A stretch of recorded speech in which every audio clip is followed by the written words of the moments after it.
sickle cell o la anemia de células falciformes, que les puse este monito para que así se acordaran de que efectivamente por qué recibe este nombre, porque el glóbulo rojo tiene la forma de hoz. ¿Ya? En inglés lo van a ver como sickle cell y en español lo van a ver como falciforme o drepanocítica.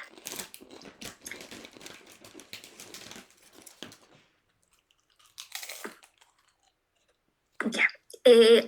Acá inmediatamente mostrarles, este es un frotis de sangre periférica tenido con Maurical Gimsa, donde ustedes pueden observar que los glóbulos rojos, aparte de estar muy alterados, es decir, son distintos defectos o tipos de glóbulos rojos anómalos que podemos identificar, están incluso los mismos que se ven en la talasemia, que son los glóbulos rojos en blanco, escarapela, y también se pueden, estos como, si ustedes se fijan, la membrana está como un poco con proyecciones. Podemos observar este tipo de célula y este tipo de célula que es un drepanocito o una célula falciforme. Ya. No es tan fácil de encontrar, ya, por eso que esta es una foto que se publica y qué sé yo, ya, y en una crisis hemolítica probablemente un paciente con este defecto va a tener un frotis de sangre periférica donde los drepanocitos se observan ya en el frotis del hemograma. Pero muchas veces en estos pacientes, cuando uno entra en el estudio, lo que tiene que hacer es forzar que el glóbulo rojo adquiere esta forma y lo tiene que hacer, digamos, agregándole, digamos, un químico a la muestra.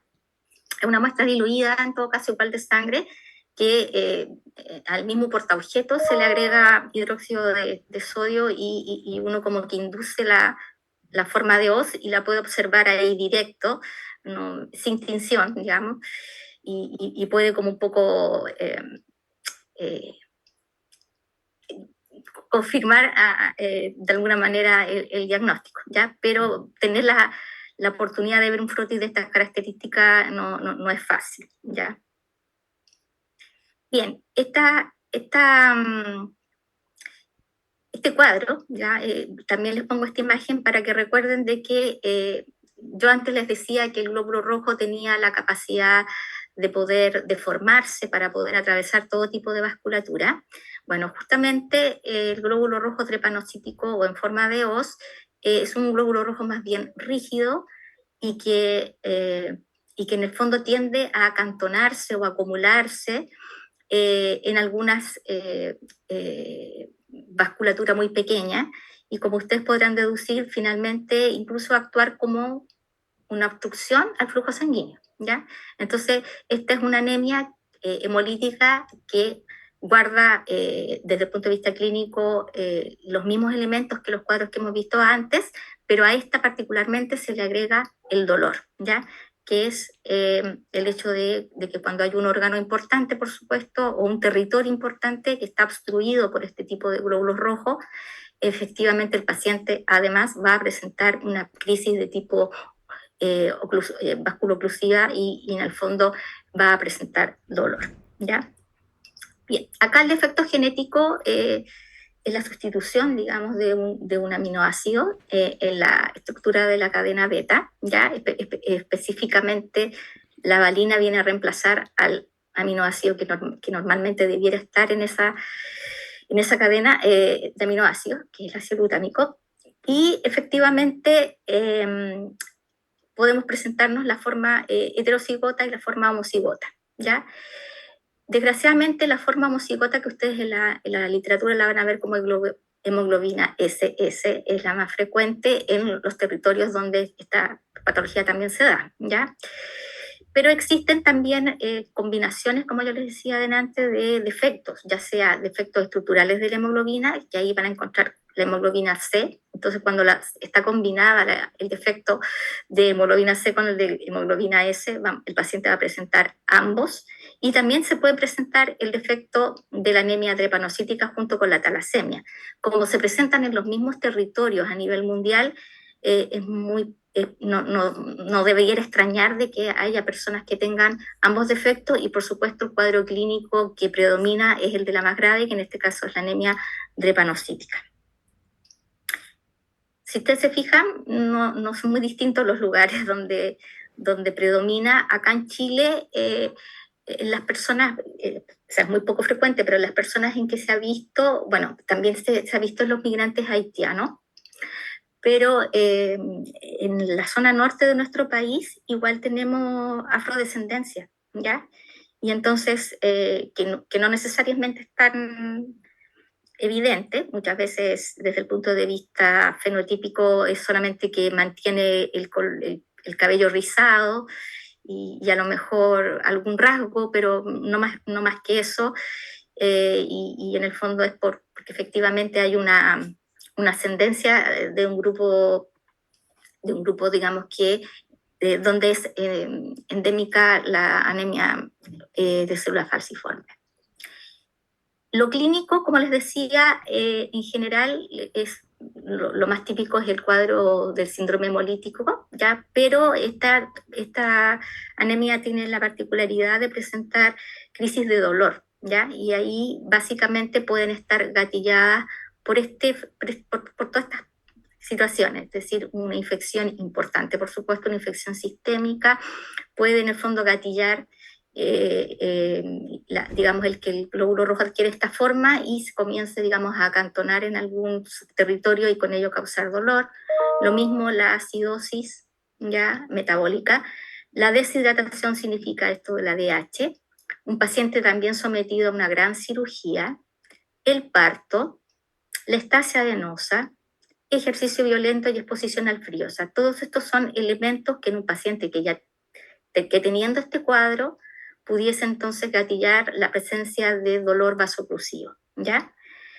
Es la forma de presentación clínica más grave, el presentar esta crisis de dolor, y también eso está relacionado con el territorio que va a quedar desprovisto de flujo sanguíneo. Por ejemplo, en este caso podríamos hablar a nivel cerebrovascular, que sería lo más grave, pero evidentemente que en otros territorios puede causar dolor torácico, que ahí también tenemos que en el fondo pensar que es el territorio pulmonar probablemente el que esté comprometido, pero también puede presentarse a nivel más distal en las extremidades, causando o úlceras ya, o defectos, o digamos desvitalización del tejido de la piel debido a las oclusiones. Acá también la dactilitis dolorosa se refiere a que a nivel de los dedos de la mano se puede ver esta como forma fusiforme, ¿ya? Y que en el fondo esta es una inflamación de la articulación y que en el fondo causa dolor, que es lo que se podría observar en los pacientes que tienen este defecto con una representación clínica importante, ya no solamente con el cuadro hemolítico. La otra forma crítica que se puede presentar este cuadro es de secuestro visceral, que es un poco lo que al comienzo el compañero lo estuvimos hablando respecto al vaso, ¿ya? Y los secuestros viscerales habitualmente, habíamos mencionado al comienzo, puede ser el vaso, pero también hay otros órganos que pueden secuestrar. Y evidentemente esto se debe nuevamente porque este glóbulo rojo anómalo evidentemente se estanca, por así decirlo, en alguna vasculatura más, de diámetro más pequeño. Y efectivamente lo que va a presentar el paciente es según donde sea el territorio donde está ocurriendo la obstrucción, va a ser, digamos, el compromiso, pero que va a tener también acompañado una exacerbación del descenso de la hemoglobina simultáneo a la presentación de este secuestro visceral. Lo otro que puede presentar es lo mismo que explicábamos al principio, de que en general todos estos pacientes que tienen defectos primarios del glóbulo rojo y que presentan cuadros hemolíticos, cada vez que tienen contacto con este virus, que yo les decía que era un virus que tiene afinidad por la serie roja, es un virus aplaciante y entonces acá justamente lo que se observa es que en vez de presentar una crisis aplásica que uno estaría, una crisis hemolítica que sería quizás lo que se estaría acostumbrado a ver en el paciente, esta vez presenta en vez de una reticulocitosis marcada, justamente lo que se observa es al revés, un descenso de la hemoglobina muy grande, pero sin reticulocitosis, ¿ya? Y por supuesto la crisis hemolítica, que es el cuadro que ya es el típico síndrome hemolítico, ¿ya? Estas son todas las formas clínicas que podría presentar este paciente. Otros podrían ser, como ya les decía, que cuando la obstrucción ocurre a nivel ya más de distal, evidentemente puede ocurrir o se puede observar, por ejemplo, en la vasculatura venosa, ya donde por estasia venosa se puede observar tejido desvitalizado o úlceras. Y digamos, los pacientes también cursan con esplomagalia, ¿ya? Que también forma parte del síndrome hemolítico, que como lo dijimos al comienzo. Y esto de autoesplenectomía se refiere a que, claro, que la obstrucción de estos glóbulos rojos anómalos hacia el territorio del vaso, ya es tal, en el fondo traduciendo lo que realmente es un infarto, en el fondo clínicamente el paciente se puede comenzar a comportar como un paciente sin vaso, por eso que se le denomina autoesplenectomía, ¿ya? Pero en el fondo es solamente por el hecho de estar obstruida el territorio de flujo sanguíneo hacia el vaso.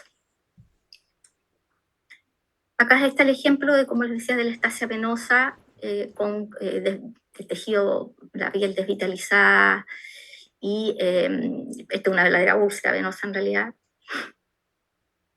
Ya. Y en cuanto al manejo, lo que hemos conversado anteriormente, evitar los factores gatillantes, ¿ya? Y el apoyo con el ácido fólico va siempre bienvenido. Lo de las inmunizaciones es importante, sobre todo si es niño, al menos certificar que esté con las inmunizaciones al día, porque afortunadamente como hoy ya forman parte del plan de ampliado de inmunización, es decir, de aquellas vacunas que reciben todos los niños chilenos, es importante chequear que estén al día, porque en ese caso sería un dato importante por si en algún momento más adelante se tiene que recurrir al manejo tan agresivo como es la esplenectomía, ¿ya? Como esta anemia va acompañada de dolor, no es llamativo que obviamente también los analgésicos acá cumplan un rol. También estos pacientes, dependiendo los descensos o los niveles de descenso de la hemoglobina, también pueden hacerse dependientes de transfusiones de glóbulos rojos.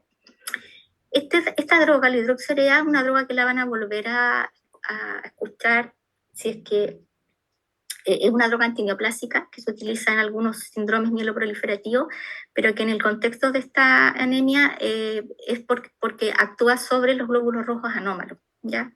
Y entonces de esa manera evitar que haya este acantonamiento, por así decirlo, en algunos territorios.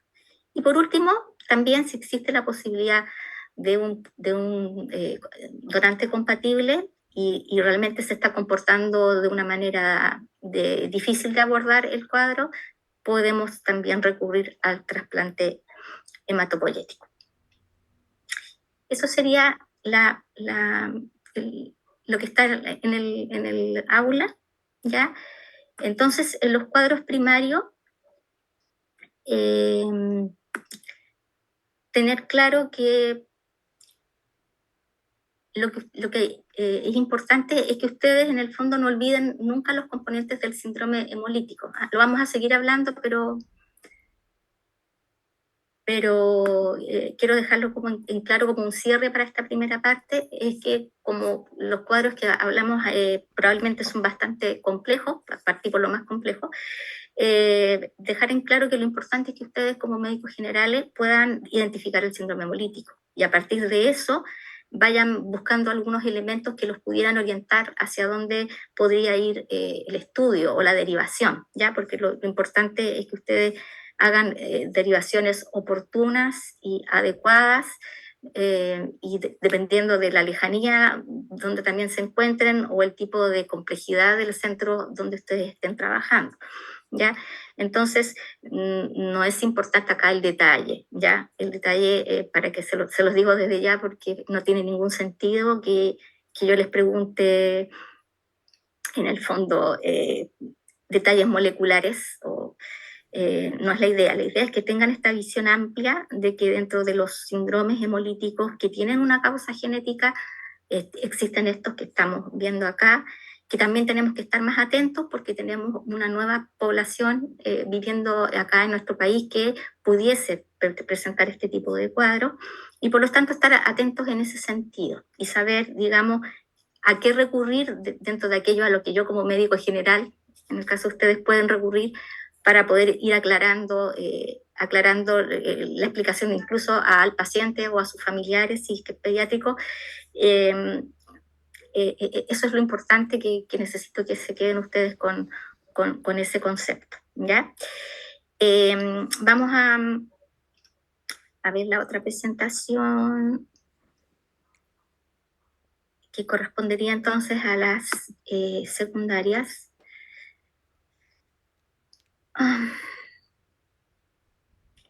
Se supone que las había abierto todas. Parece que no. No la había abierto, así que parece voy a...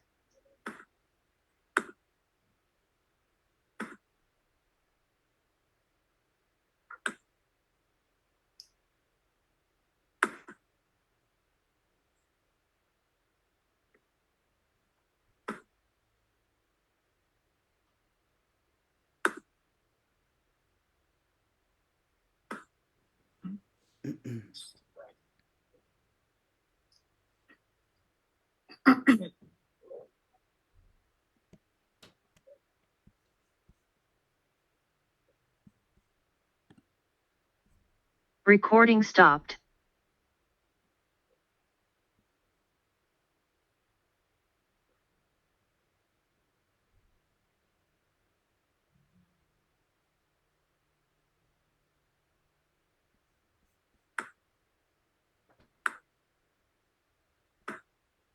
Profe, por favor, si me lo puede mandar por correo para poder llegarlo al curso. ¿De inmediato? En lo posible, por favor. Ya, entonces dame entonces un poquito más de tiempo porque... Sí, no se preocupe. Ya.